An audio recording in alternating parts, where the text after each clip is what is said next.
Hello, lovely friends. Today's amazing guest on the show is Yev Broshevan. Yev, you are the co-founder and CBDO of Hacken, which is a leading blockchain security auditor, and you're also an advisor and investor in multiple companies in Web3. We're so happy to have you. Welcome to Crypto Backstage, Yev. Hey, nice to be here. Thank you for the invitation. So in a minute, Yev, we'll dive into the world of cybersecurity, and especially cybersecurity in Web3. And we'll love to hear the difference between what it is in Web3 and what it is in general. And we'll also, I hope you can explain to us how you see common threats in Web3. So what is a rug pull, wash trading, circulation, supply manipulation, all these terms that we may not fully understand and you see on a daily basis. Before we dive in, we'd love to hear your backstory. How did you get started? A bit about yourself. Yeah, definitely. Generally, my journey in cybersecurity started in 2012 when I started studying at university because my bachelor and master degree is in cybersecurity. And I started being curious about around everything is going on around security. But unfortunately, back in university in Ukraine, there were not much practical information that kind of use, especially at the first years of education. So I started digging deep into what's going on in the general Ukrainian cybersecurity scene. But imagine in 2012 and 2013 it was not much, but I was lucky to find the guys who were doing ethical hacking and courses on ethical hacking, and I started working with them, learning from them, and that's how my journey begins. Okay. And maybe for those who don't know, ethical hacking is the practice of hacking some websites, I guess, or applications, but only to flag it to the owners of that application or website and maybe get a reward from it, but preventing a black hat hacking, so malicious hacking. Yeah, just in a nutshell, so there is black hat hackers and white hat hackers. I'm talking about white hat hackers and ethical hacking. That means that you're still doing the same kind of exercise, looking for weak points in the systems, but your initial motivation is to help the company. So you're reporting this to the company with the consent of the company. And the black hat hackers is those who do this for their own interests, and it's called cyber criminals. So there is two big differences, and there is gray hat who is somewhere in between. Okay. I didn't know that. Okay, so you can be a bit of both. Yeah, in the morning you're white hat, and in the night you're black hat. But I started my journey in ethical hacking back in 2013, learning everything I can learn back then, being part of different communities, OWASP, DEFCON, and later I created my own DEFCON chapter community in Ukraine. I organized all the curious minds around cybersecurity in Kharkiv, and that's how I started my journey in traditional Web2 cybersecurity. I worked for different companies, and in 2014 I discovered crypto. Weirdly enough, it was my professor at university who talked about Bitcoin and mining and all this stuff in 2014, and I was listening to him. It's like, what? But, I had the same thing, by the way. Really? I was studying in the US, and one of our courses was about Bitcoin, and that's how I learned about it, 2015. When was it? 2015. Yeah. It was funny enough that I learned this from my professor in the mid-2014, and then in the end of 2014 as well, I went to the lecture about Bitcoin. There were a guy who spent some time in the US and came back very inspired and sharing all this information about Bitcoin and all this technology. He is a cryptographer, and I was really, really curious about what it is, how it works. And back then I was working at university, at the student university lab. We were dealing with the security risks for different power plants because my department was specializing in that. So I learned a bit of hardware security and this kind of stuff. But then when I realized about Bitcoin, cryptography and all this interesting stuff, I started working with that guys in 2014. They were doing development for Stellar and other earlier protocols back then. And that's how my journey in crypto started, early days. So it's been 10 years, almost 10 years.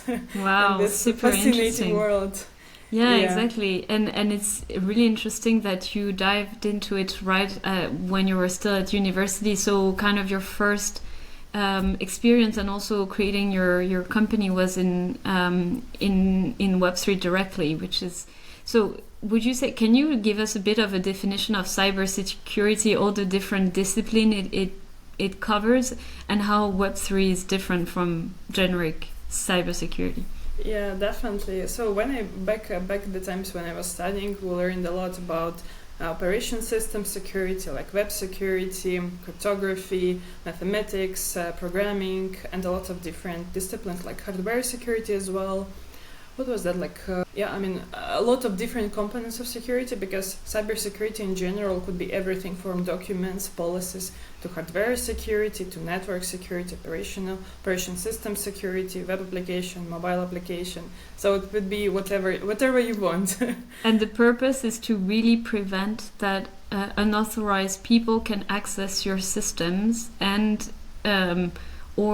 yeah, exactly. So it's to prevent that someone that's not allowed or some entity could access either data or authorizations or powers to do stuff. That's cybersecurity. Actually, cybersecurity could be, in two sides. It could be offensive and defensive. So what you're saying is about like offensive, offensive that detects vulnerabilities and defensive that protects from vulnerabilities. And we were studying, everything, because you need to understand how system works, what are the typical places of vulnerabilities, and what are the threats for that, and how you can actually attack that, or how you can mitigate the risks and prevent the attacks. So it's like two-side way in terms of how you can protect and how you can attack. Yeah, so design systems so that they're resilient and very secure against attacks and vulnerability. Yeah, resilient was the top word of our department. The resilient systems was a lot of different security measures to prevent, because our specialization back then was power plants, and they have multiple channels, to prevent any possible threats, including cybersecurity. Yeah, makes sense. Okay, so we're in. So which year is that? 2017, I think. No, it was like 2012, 2013. 2012, 2013. Okay, but when you start thinking about Hacken, is there already a large market for cybersecurity in Web3, or is it just started because there is not so much activity yet? How does that look like for you guys? Yeah, when we were about to start Hacken, I was organizing one of the biggest conferences in cybersecurity in Ukraine, and that's how I met actually my other co-founders. Okay. So they decided to be sponsors of the conference because they were about to launch some big project in cybersecurity, which I didn't understand back then, because they were talking about ICO and this kind of stuff. Okay, what's that? I didn't know much, but having that background in working with ethical hackers, being in the cybersecurity field and having the knowledge there, we were discussing some different ideas, and for some reason we decided to join our efforts, and we joined the Hacken as it was in early days in 2017. If we are talking about cybersecurity, definitely there were almost nothing there, because everyone wants to get to ICO, launch token, and no one took care about cybersecurity back then. Yeah, it was a lot of excitement, a lot of let's build and get our stuff out there as soon as possible. But you came in as, this is a very important side of things. And I'm sure people are used to security audits for their code anyways, but is it that Hacken then was thought about a 360 way, really cybersecurity across all angles and not just auditing code, which is kind of the base? Yeah, actually, just a back of story. So we started the company actually to make a bug bounty platform. That was our initial plan. Can you explain what that is? Yeah, sure. So bug bounty platform is the place which unites ethical hackers, researchers, and companies who wants to test the security of their applications. So let's say it's kind of marketplace which facilitates the relationship between all these parties and help uncover vulnerabilities using this crowdsourced security power. Because there are a lot of problems in cybersecurity sphere because we are lacking of professionals. and that's how you can, add additional layer of protection by using this crowdsourced power. Yeah. What that means is you don't have to hire someone directly in your company. You can put some bounties, so rewards, financial rewards for anybody, anywhere to test and reveal to you what may be at risk. Yeah, but it's important to understand that it's not the substitute of traditional security practices like doing code reviews, doing penetration testing. So it's like an additional layer, because everything in security is about defense in depth, and you're like building these layers. And bug bounty is one of them. It's usually, after you've done everything possible by your internal power, then external auditors, then you add bug bounty layer, not vice versa. Some people tend to mix it, but I haven't heard good stories with a happy end here, because you're still spending a lot of money on something that you could have prevented by yourself. Yeah, if you are architecture and do that from the inside first, it's much less expensive than paying hackers that are going to find it for you. You should use hackers as an additional resource, but not the main one. Yeah. All right. So you wanted to do a bug bounty platform, and then you didn't do just that. Yeah. Yeah. We started doing this. It was early, around autumn 2017. And as far as we did our ACO and started building the platform itself, there were other co-founders, founders, and fellow entrepreneurs that started reaching out to us and ask for help in cybersecurity sphere, because our team background is in finance and cybersecurity. So we had this background that helped to prevent the phishing, some attacks, DDoS, and stuff like that. And they started to reach out for us to help. And we didn't even consider doing service business back then. We initial plan was to do the bug bounty platform, but we started to help them to deal with the phishing attacks, with the fake websites, fake telegrams, fake Twitters, and all this kind of stuff. And I believe it was early 2018 when we see this demand for auditing the smart contracts, because we started to hear about first hacks, and founders started to think, probably I should do something with this smart contract, not only copy that from somewhere, but also prevent future hacks and do kind of security check. And that's how we started doing audits. So it was not our initial plan, but the demand on the market and our friends was asking us about that, and we decided to help. Okay, so if I replay that, at the beginning it was mostly Web2 job, right? When you audit website, etc. But then as more platform developed and use smart contracts, that's where you really specialize as well in auditing these contracts that are Web3 contracts. Yes. And you mentioned an ICO. So is that how you guys raise money? Did you need to raise any money to get started, or you bootstrapped it? Yeah, so we did. We raised money during ICO to get started, to start building the platform. Before ICO, we already had some MVP, and we wanted to continue building that. We understood. Which year was that? 2017. Okay, and how much did you raise with your ICO? It was around 2 million, but the crypto was so volatile back then, so it was around 2 million. Okay. And we understood that in the traditional Web2 security, there were major players like HackerOne and Backrod, but we wanted to make a platform for crypto. There were nothing about Web3, I believe, back then. So we wanted to make a specific platform for crypto programs. And it was quite challenging, because imagine no one cares about security, about audits, but bug bounty was something, very far from them. But we managed to get some clients. It was some exchanges, some protocols that were starting building early there. And it was crazy to see all these vulnerabilities, so basic, you can get access to all the KYC documents in the exchange, you can just manipulate the balances, so really basic Web2 security stuff. Okay. Yeah. What convinced your first clients to try you? They were just professionalizing and saying, okay, yeah, it's relatively low cost and it shouldn't hurt, and then they realized the amplitude of all their vulnerabilities. I believe they were hacked before, and then they started to think about that. Because the problem in security that you actually use any security mechanisms and techniques in a couple of ways. Either you were hacked, someone requires this from you, or you're security conscious people and want to do this in advance. So the third category is, less popular, let's say like that. Yes.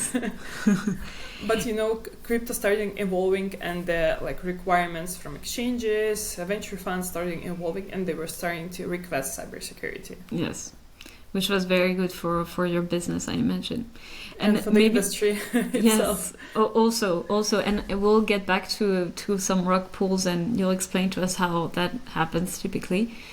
Maybe can you tell us a bit about Ukraine in terms of this local hub? Was it a big hub with lots of developers building apps, and you guys had a strong network to start, I don't know, find your first clients or help each other? Yeah, actually, when we started, I believe there were not much Ukrainian clients. So how we started actually doing all this security-related and ethical hacker stuff, we organized the offline security event where we gathered around 20 ethical hackers from all over the world. There were like different nationalities. Mm-hmm. And we did kind of like a couple of days demo of how this bug bounty works. So we did live hacking event. We organized these hackers on site, and there's some companies. There were some Web3 companies and some Web2 companies there. And we showed the value, out of this 2 days collaboration, how hackers can find untrivial solutions to their problems, find the weak spots that they might prevent just, easily. So that was kind of MVP, let's say like that, where we find some first customers and the ethical hackers, and actually, make them talk to each other and see the value. So that's how we started from the first customers. But I believe in late 2017 and beginning 2018, we did a lot of road shows, especially in Asia, and that's how we get our first clients. Different crypto exchanges, different protocols. So our customers were main customers were not from Ukraine back then. Yeah, I saw Binance was one of them, so maybe that's one of your early clients. Cool. Okay, so I feel like that's very innovative or early to go directly in Asia at this time. I feel now it's really booming for a few years, but it's great that you guys started with roadshows and really. So your strategy to get clients was to go where the people are. Were there a lot of conferences at that time? Oh yeah, that was crazy times actually in 2017, 2018, because everyone was talking about ICO, looking at these numbers, were super inspired to build something. And I believe Asia was a great hub even back then, and they organized quite a few conferences where we went. And we heard that, they have really good communities who investing in crypto and really interested into that. So we decided to go and see what's going on there, and that's how we get really first clients, first friends with whom we are till now building some nice stuff. Okay, great. Maybe now it would be wonderful if you explain to us what a rug pull is, for instance. And I feel like that's one of the most common hacks, but maybe not. Can you tell us what is the most common hack and what is a rug pull? Yeah, it's interesting. We did research for the last year. It was around 2 billion lost. Actually, I have a statistics. Let me see. What is the main source of the issues? So last year it was more about access control issues. Then it was. What's that? Yeah, it's the issues with the access given to specific smart contracts and specific users that, how to say it in the simple words, get more than they should, yes, by the functionality. It's the authorization level. So how much you can do. It's basically, if we take a Google Doc, if you're a viewer, editor, content manager, stuff like that. Yeah. Okay, so that's the number one last year. Yeah, last year. Then there were flash loan attacks, which is about manipulation of the price of crypto due specific exploits in the contracts. Okay. And then were rug pulls. Okay. So what is a rug pull? Actually, I'm curious what Wikipedia say about that. But in the nutshell, it's type of scam, let's say like that, when the project is developing and then they just disappear with all the money they gathered. They suddenly just remove all their liquidity at one point, and then and they disappear and they become unresponsive. Yeah. And is that very common? Still, yes. So by our statistics, it was like almost 260 incidents last year for that. Okay. In comparison to access control issues is 31, but the impact and the total amount stolen is way higher in the access control issues rather than in rug pulls. But the amount of rug pulls is like crazy. Yes, that's funny because I think intuitively people think that's the bigger source of threat in Web3 is a bridge where you have a security bridge and then a massive rug pull. But it's funny to hear that it's access control. Why do you think that's the case? Is it that is it natively at the protocol level access is not really well managed or manageable, and you need to do a lot of work to? Yeah, it's a great question. I believe the roots of this problem is way back to our crypto culture and how products are released. We can see it easily even these days in the communication with a lot of founders that they think about security last minute. Why they are developing super fast, usually with a lot of outsourced teams, which is they don't know them, they don't control them. And we hear a lot of stories about some developers disappear with all money, or this like it's there. The funniest one was that one of the founders realized that the developer is from North Korea and he just disappeared. Oh God, that's tough. Yes. Yeah. So I believe the problem isn't still in the people don't utilize the best practices in security and don't implement security from the day zero. And they don't implement security in full software development life cycle. And in the last minute you miss something. Yeah, because I imagine exactly the more you build, every second that passes you open new vulnerabilities and entry points for hackers when you build a project. It's not only the code itself, it's your team, it's who you work with, it's how you manage data sharing, information sharing, which platforms you use, how you manage your passwords. So it's a very complex.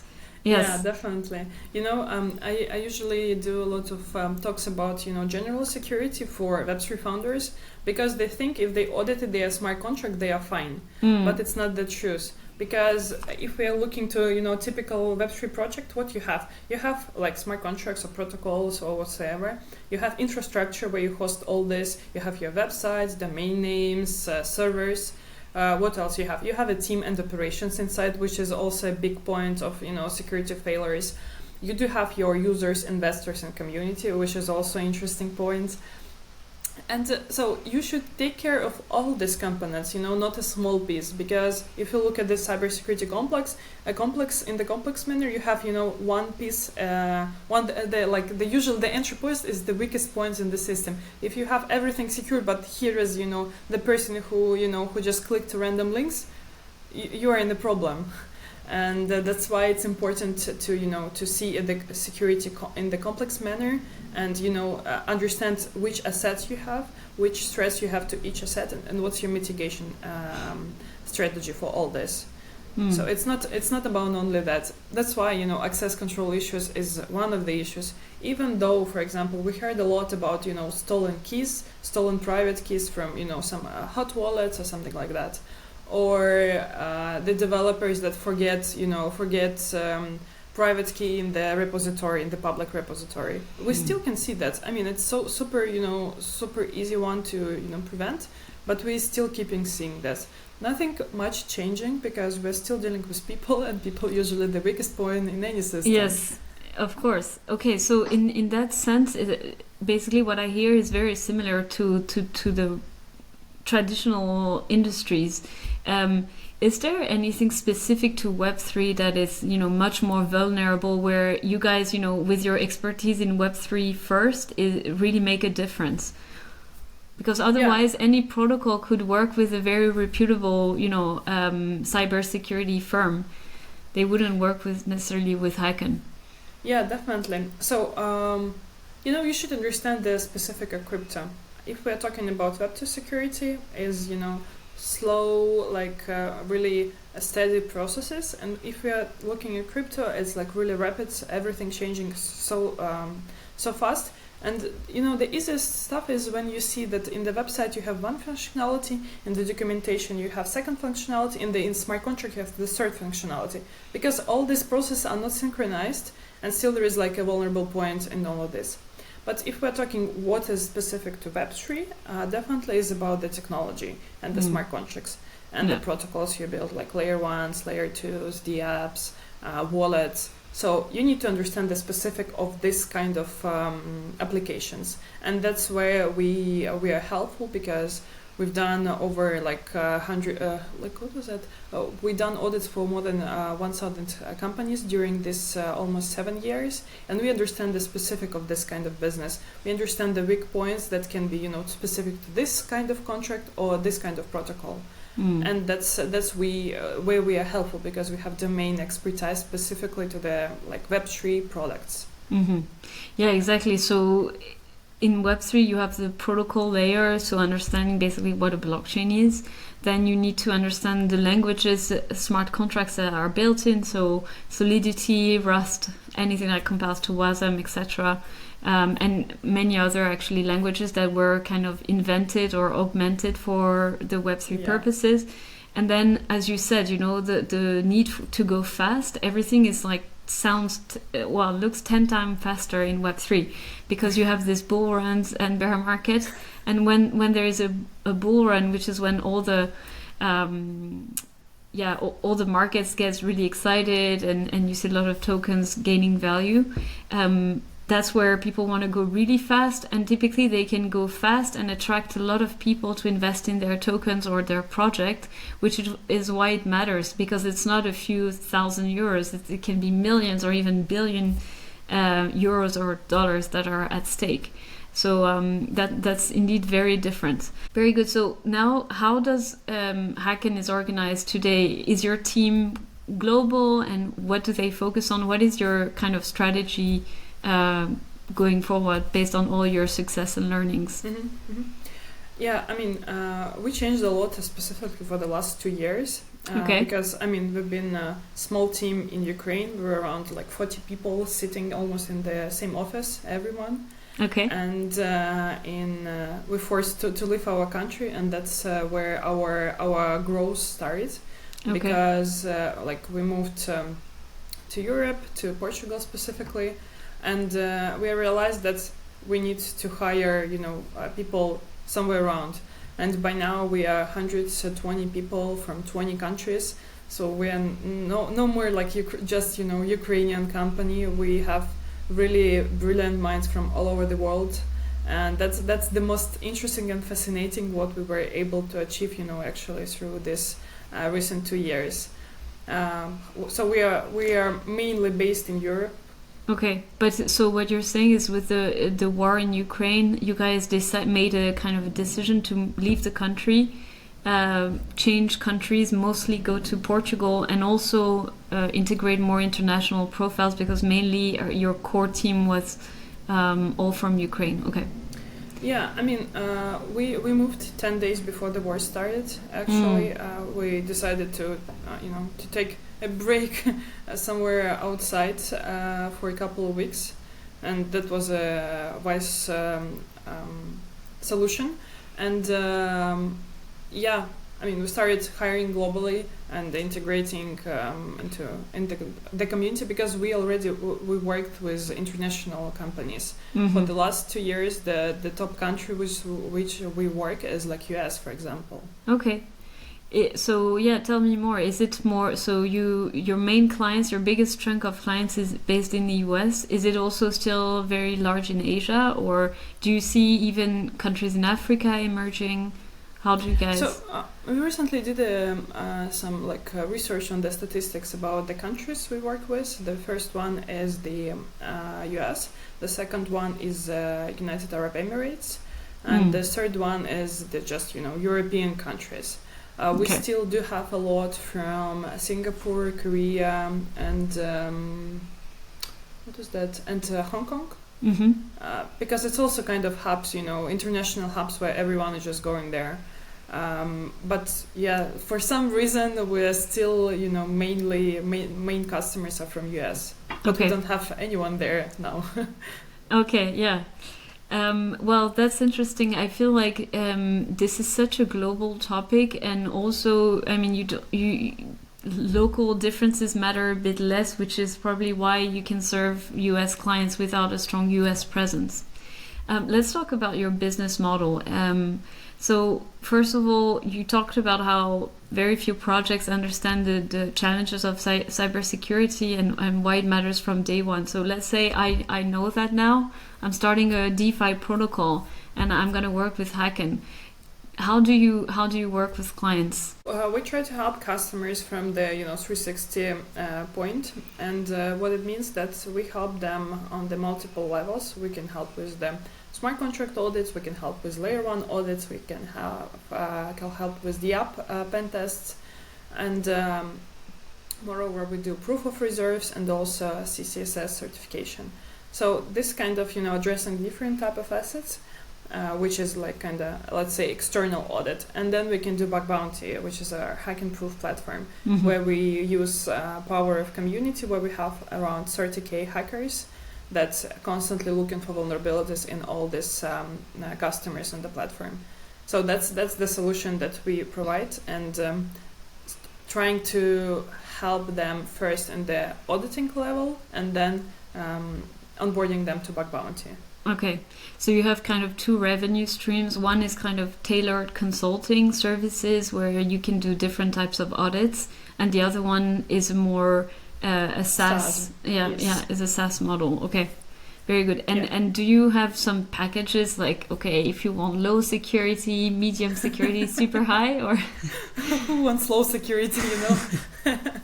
Yeah, and I forget to mention that we recently started a product called Extractor, which is a monitoring solution. So after audits, you have the monitoring tool, which looks for suspicious activities in the contracts and notify you about that. And we are working on the prevention mechanisms that you can utilize to prevent attacks.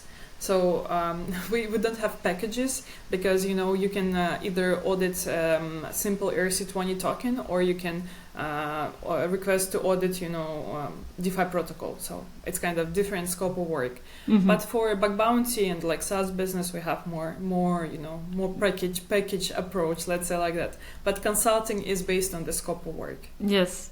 And would you also review how a chain or a layer 1 set up their Telegram and social media and access to Discord, or is that? I understand. So we don't do this operational OPSEC. Okay. So it's for someone else to help them with that. We can only give recommendations. It's not we know what to do, but it's not our priority. Okay, got it. So that's a bit outside of your core focus. Yes. Yeah, we're more on the application security level when it comes to company security level and OPSEC. So there are a lot of other companies who help with that, especially with Discords, Telegrams, and etc. Cool. Okay, so you've come a long way with your team, almost 10 years in activity and helping, I guess, as you said, thousands of clients even. So I have a few questions. So how do you feel like it's less and less likely that we see these large hacks, or is it still the same level of low security across? How do you see the sector evolving and their approach to cybersecurity? Oh, that's a good question. I mean, in 2017, I was really desperate that it won't change, but today is a way better for sure, because first we have standards. We have like pre-audited libraries. We have standards how to how to develop securely, how to audit. We have different methodologies there. You mean open source that anybody can read? Open source as well. All of them are open source actually.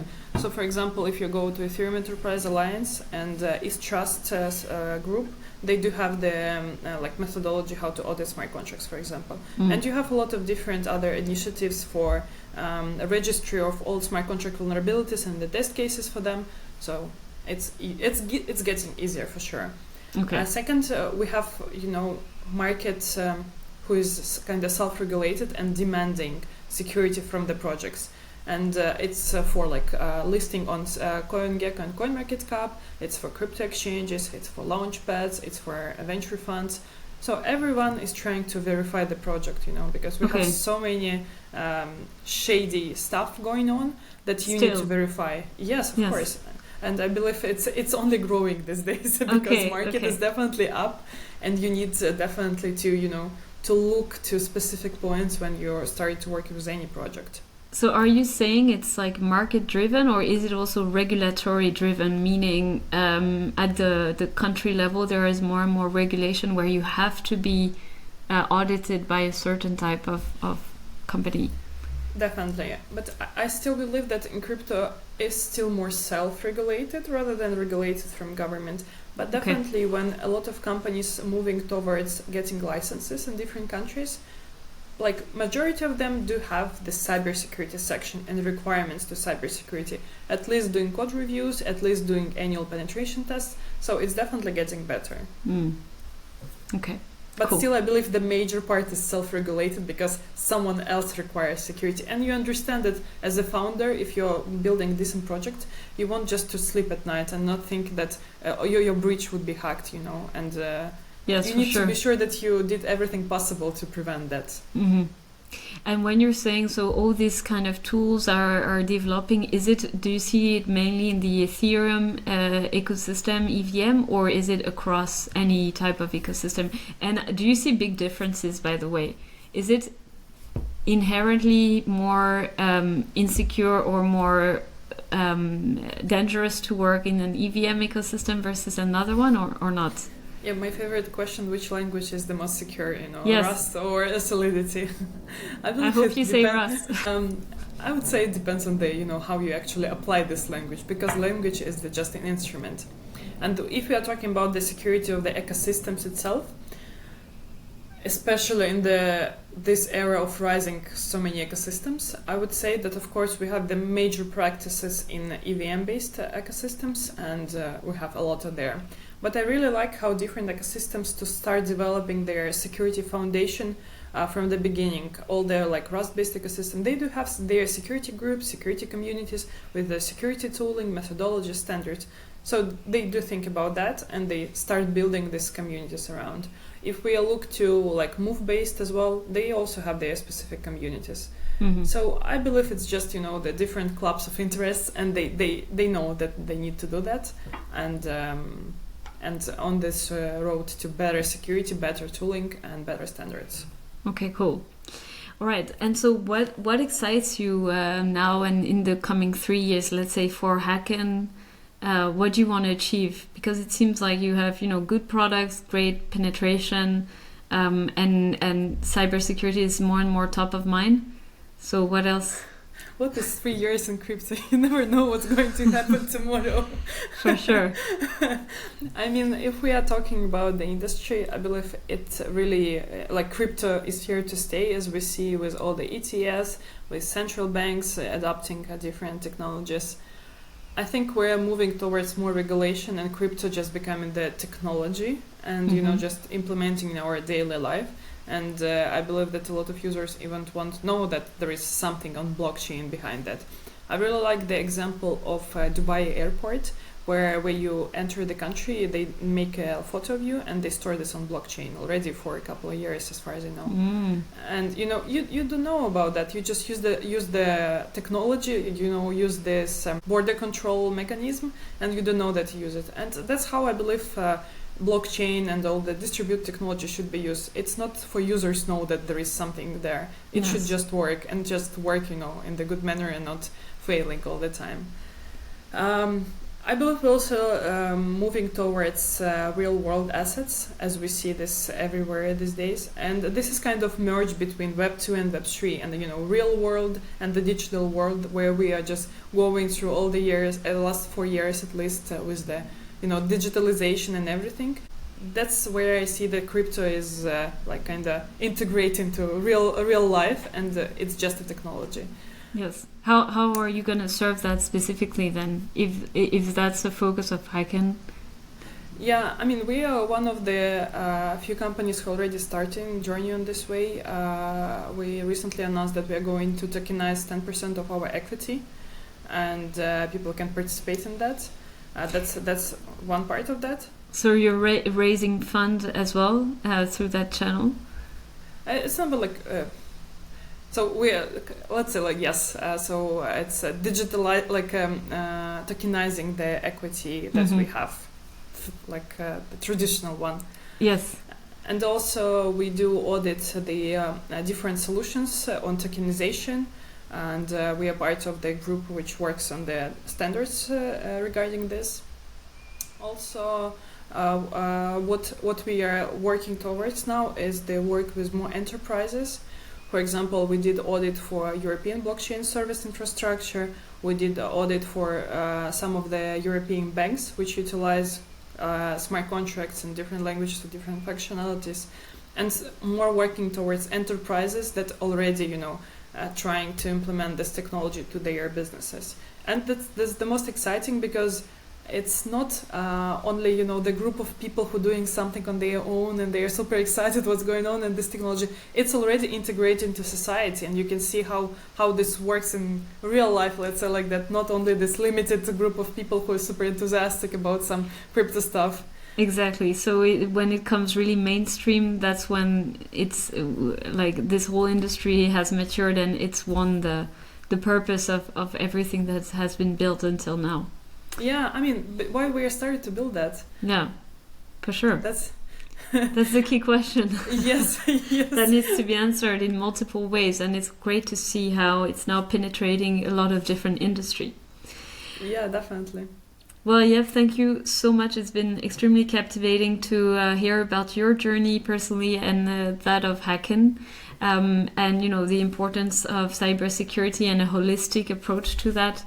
Before we wrap up, our listeners would love to follow you and your journey. So where can they, learn more about yourself and Hacken? Yeah, definitely. You can follow us on X. Should we say X now? Yes. That's okay now. It's Hacking Club or just Hacken.io, and you have all these official resources there. Wonderful. Thank you so much, Yev. Thank you for inviting. It was a really interesting conversation.